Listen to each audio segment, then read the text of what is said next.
Version 6.4 of Vault has some noticeable improvements to the announcement section of the homepage.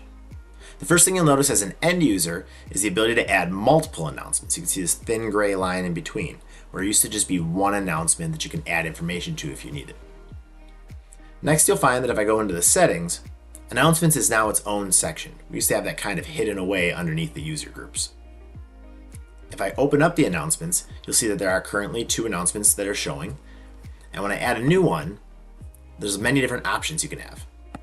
Here's our title, the individual content I want to put into this announcement, which user groups should actually be able to view this,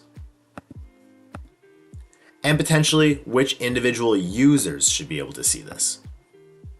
And then lastly, what date or date ranges should I be able to view this on? So if you have an announcement that's going to go out in the future, I can set this up kind of like a calendar and have it show up and be removed at certain times.